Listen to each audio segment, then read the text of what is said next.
So now I have the lining of my bag, which is right side out, and the exterior of my bag, which is wrong side out. So I've got the foam showing.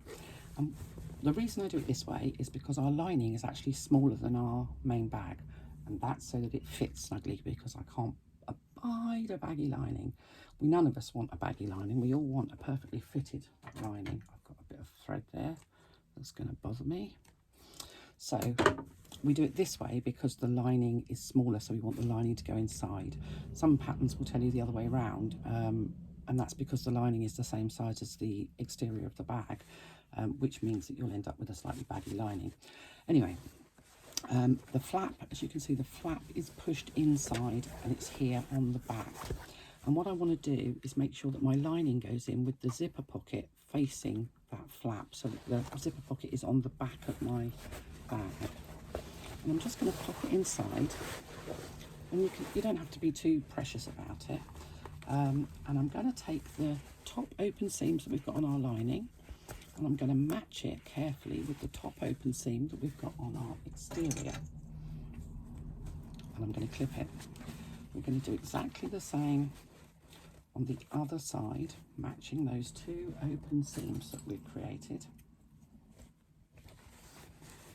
And once we've got that in, let's just push that lining right down into the bag.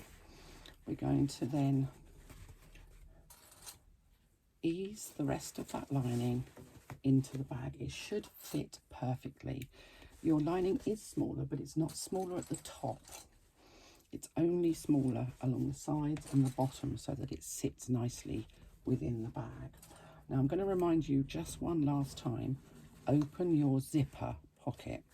If you do not open your zipper pocket, you will be swearing in about 15-20 minutes. So I'm just going to go round, clipping the top, and you can use as many or as few clips as you want. It's really very much a personal preference. Now, if you've got a free arm machine, top stitching or stitching around the top of this is a lot easier, because you've got a free arm and you can kind of put your bag over the free arm and then stitch around. I don't have a free arm. I have got a lot of threads there. Why have I not got rid of all of these threads? Oh my goodness me. You can stitch inside is what I do, because I don't have a free arm. So I'm just going to stitch around the top of my bag using the seam allowance that's stated in the pattern.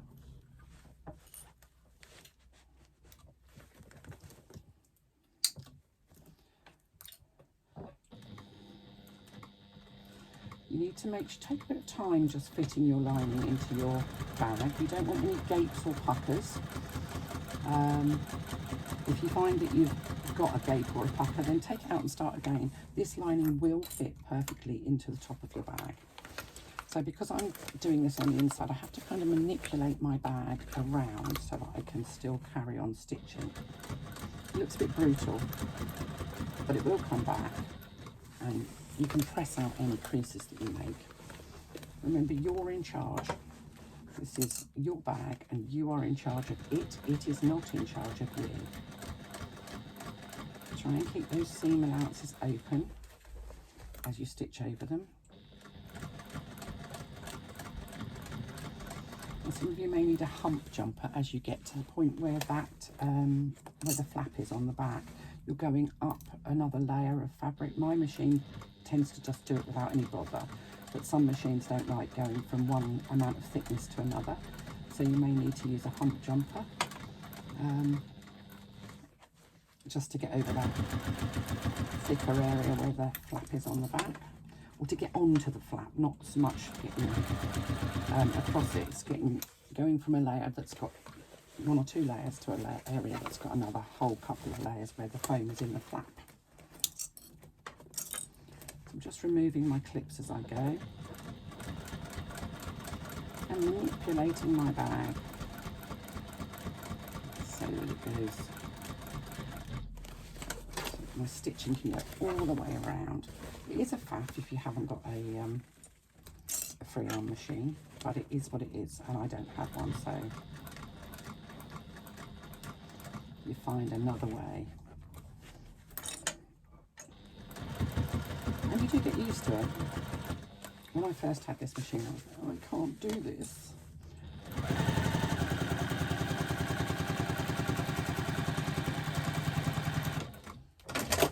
So there we go. I've now stitched all the way around the top of my bag and my lining is fully secure. Now, I'll be honest, I didn't base stitch the top of my foam, so I don't need to remove the basting stitches. You, however, will. So I'm just going to trim away the foam from the seam allowance at the top of my bag. Failing to do this will mean that your top stitching will be very difficult. And you'll get a sort of a slightly bulkier look on the top of your bag, which you don't want.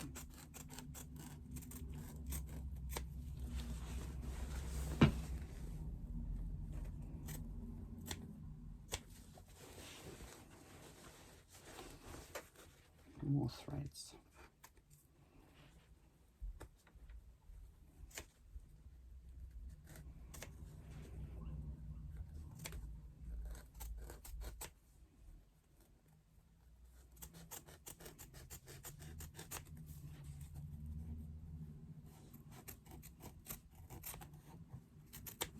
Now, I always use big scissors for this, but I used to always use small ones. It's a personal preference thing, again, as is all of this stuff. There we go, that's all my foam trimmed out. And now we can go in and turn our bag. I'm just going to pull my lining out because it makes it easier. And you can see there's the flap, that's the pocket, the bottom of my pocket. So I'm going to put my hand in there. I'm going to grab hold of one of those bottom corners. You can see that looks a bit like a glove pocket. I'm going to grab hold of that bottom corner and I'm going to very carefully and slowly manipulate this bag through the bottom of the pocket. Now they often refer to this as birthing, and if you're a mother, you kind of get you'll understand. You have to go slowly and you have to go carefully and just kind of keep turning, a bit pulling, a bit pushing. Oh, I've got a flap coming through.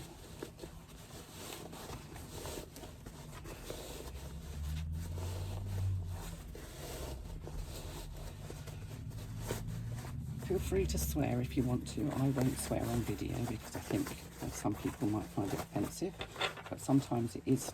Look, that's what I needed to bury my threads. I knew there was a reason why I've got threads there. Okay, I will do that. I will go back and do that. I've got some bits of thread that are just showing there. So now I've got the kind of outside of my bag sticking out of that pocket. So now I can push my lining back into the pocket.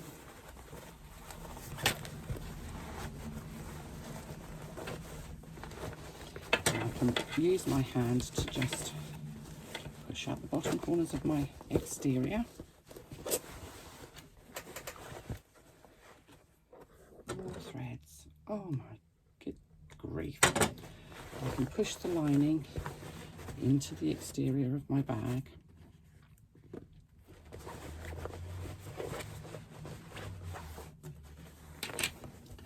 And before I go any further, I am going to bury these threads that I've somehow omitted to do.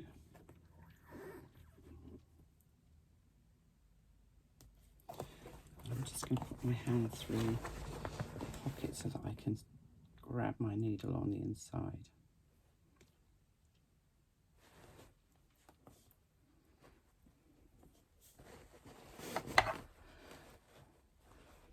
If you're burying threads, do it before you've constructed your bag. It's a lot easier. But it just goes to show that sometimes I forget stuff too.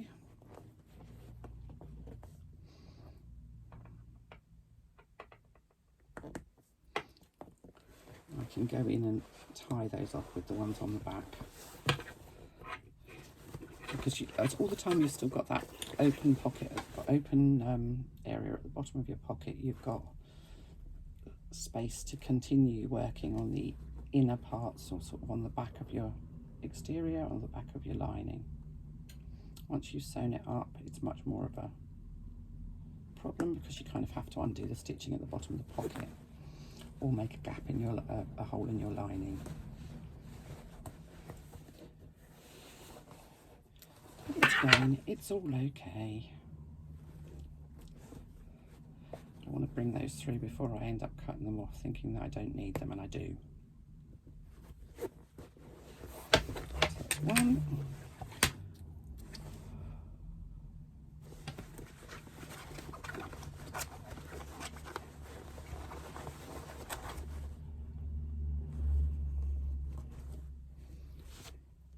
I'll do this side as well.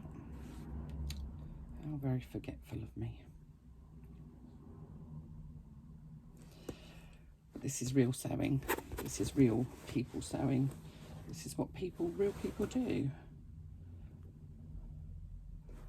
I do love a video where it's real.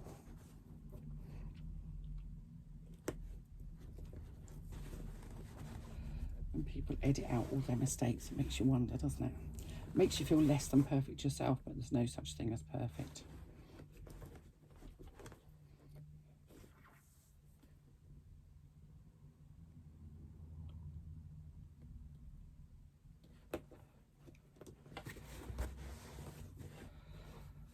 And I'm using a self-threading needle for this, so it's a lot easier to do.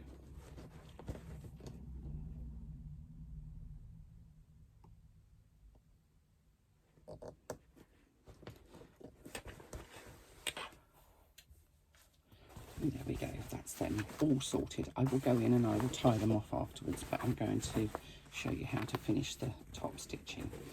So we've pushed our lining back into our bag,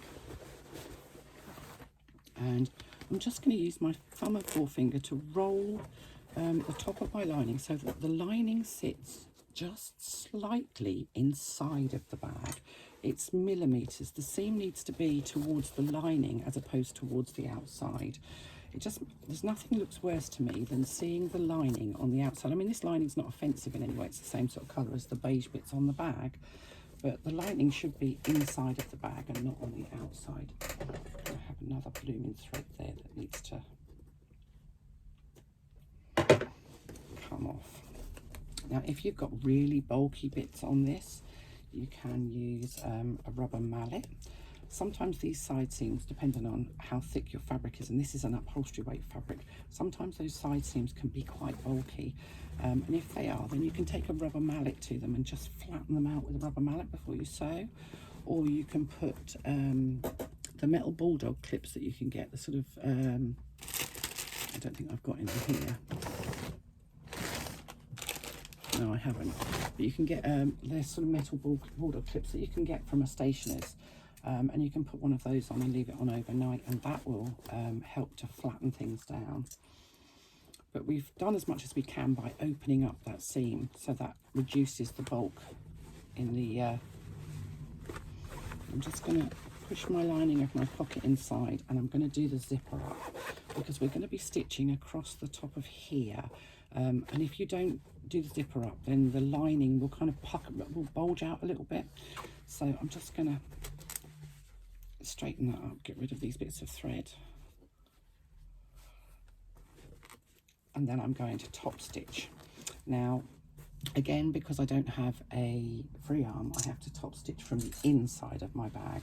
So the first thing to do is to make sure you have enough thread on your bobbin, and I just about do, I think. Do check it, because there's nothing worse than playing bobbin roulette.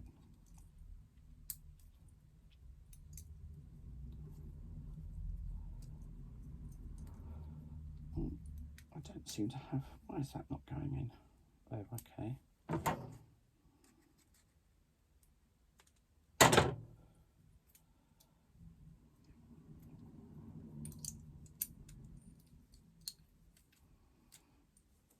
So if you haven't got enough thread, or you think you're very low, rethread your bobbin. It just isn't worth the risk. And I'm going to start my top stitching sort of towards the side of my flap, so that it comes around this corner. Make sure that your hardware is pushed down and out of the way. If you have it up like that, then it's just as likely that you'll actually stitch through it. I've done that before. Now if you're stitching from the inside, make sure that you pull the flap and the lining nice and tight so that you don't get a kind of a little bulgy, bulky bit at the top. And I'm going to leave a long thread at the beginning and the end because I'm going to bury my thread, so I don't want an obvious start and stop for my stitching. Increasing my stitch length. And I'm top stitching using the measurement given in the pattern. And again, I have to manipulate my bag around my sewing foot because I'm sewing from the inside.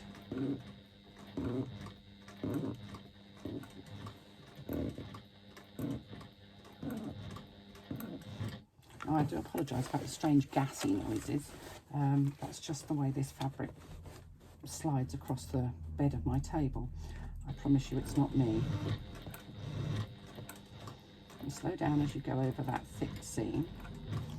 And if you need to use it, oh, there's one gone.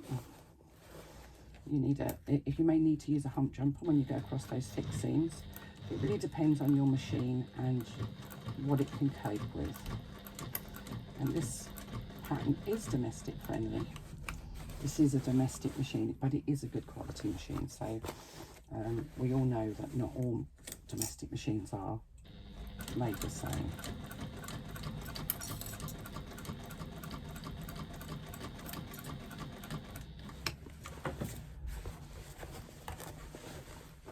And continuing round,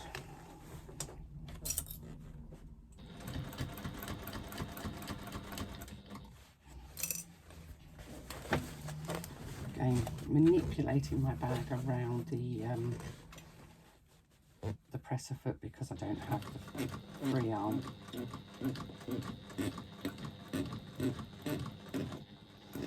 It's a very strange noise, isn't it? I do apologise about that.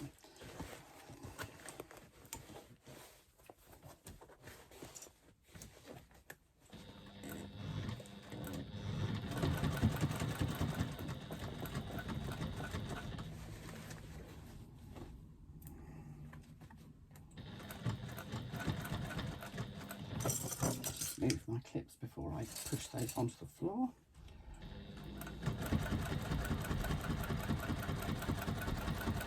Because standing on a clip is a bit like standing on Lego.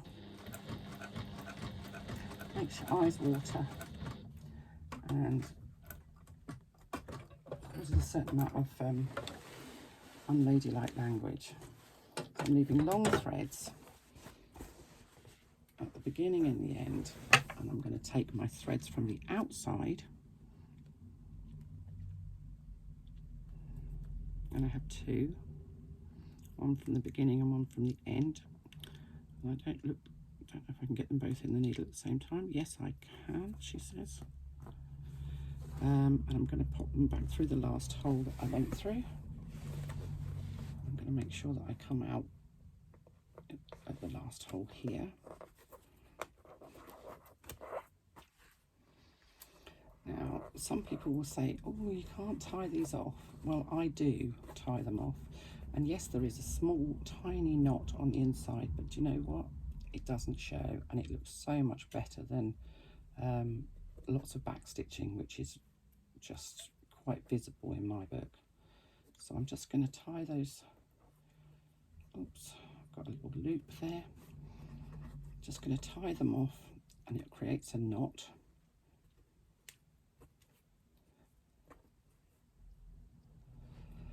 And once I've tied them off, I'm just going to open that pocket up again.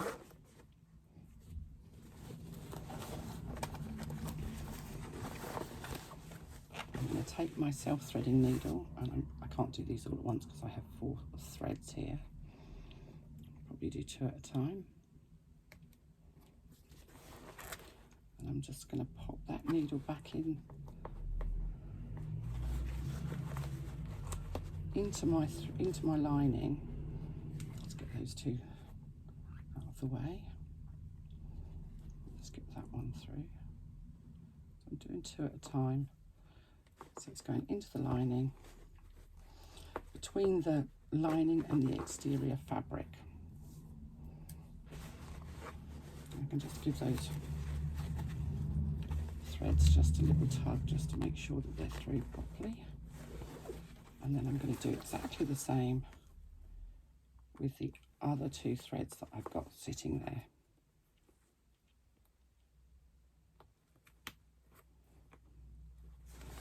And again, I'm going to pull those through so that they're sitting between